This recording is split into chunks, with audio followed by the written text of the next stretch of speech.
Y eso de alguna forma va ligado muy fuertemente con un fenómeno que tiene un carácter más bien global, que está relacionado con la irrupción de las redes sociales y todo lo que alimentan de alguna manera, o todo lo que alimenta el uso de las redes sociales, desde la fake news, una dinámica de que uno podría llamar de neoinquisición, este postureo ético predominante en las redes sociales, que es un fenómeno más bien social, no es un fenómeno gubernamental, y que tiene relación con otros fenómenos también generacionales, estos llamados snowflakes, ¿cierto? Estos copos de nieve, que son unas generaciones que ahí hay que hacerse la pregunta si es que no son producto del propio progreso.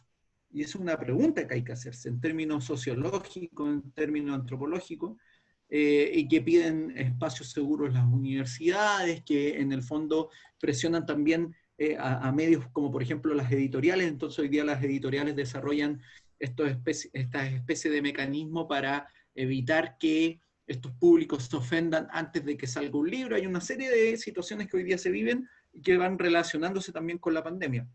Y con fenómenos previos también, que de alguna forma también han ido indicando lo que hoy día se vive, ¿cierto?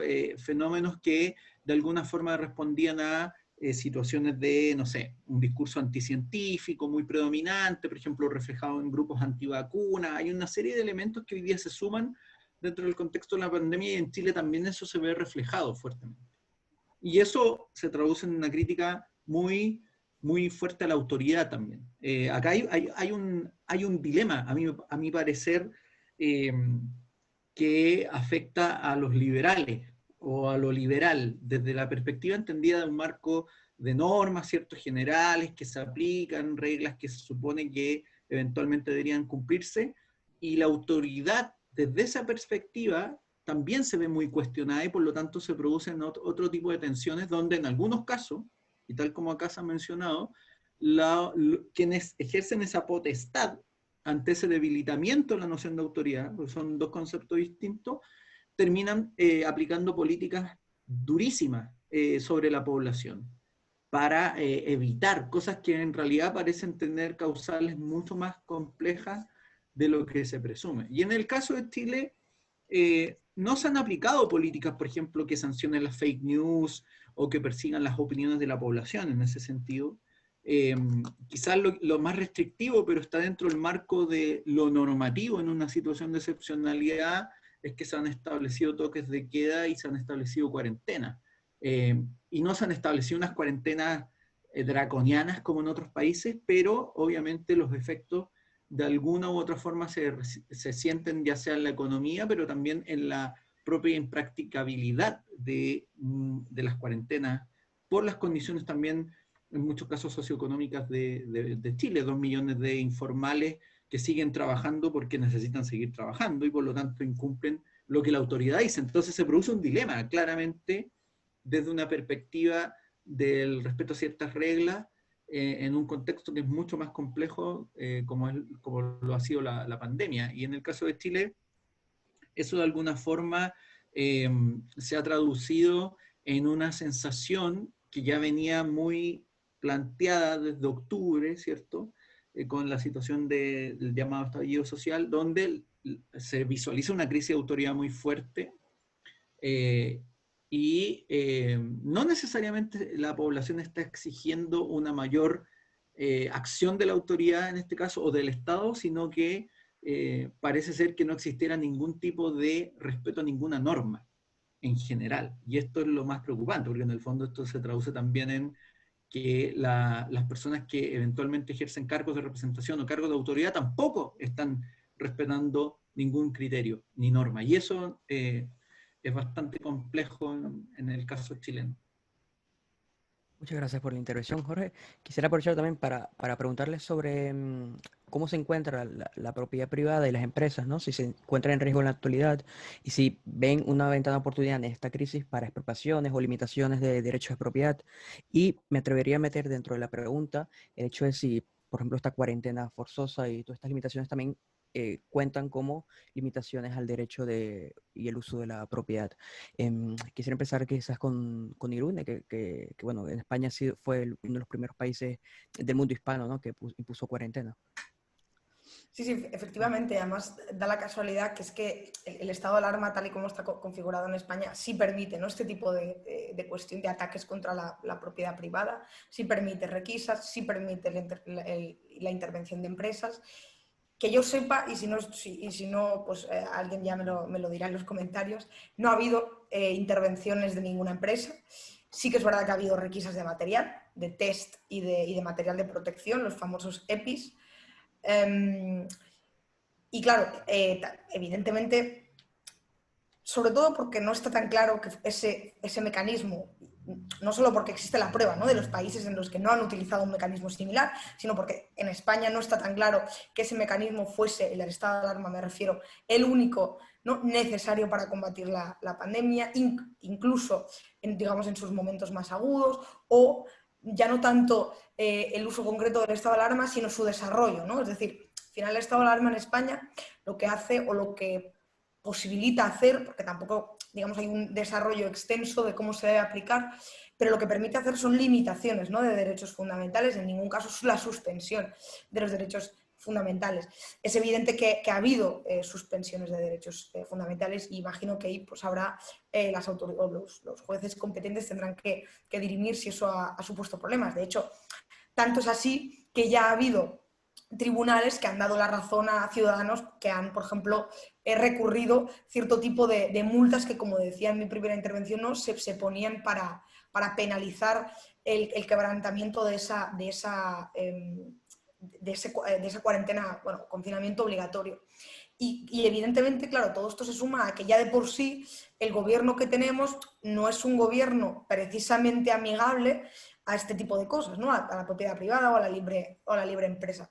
Sin embargo, yo creo que hay una cuestión que especialmente me preocupa en España, así como no me preocupan en excesiva pues todo el tema de intervención de empresas o de futuras expropiaciones y cosas así, que sí pueden ser más probables en otros países.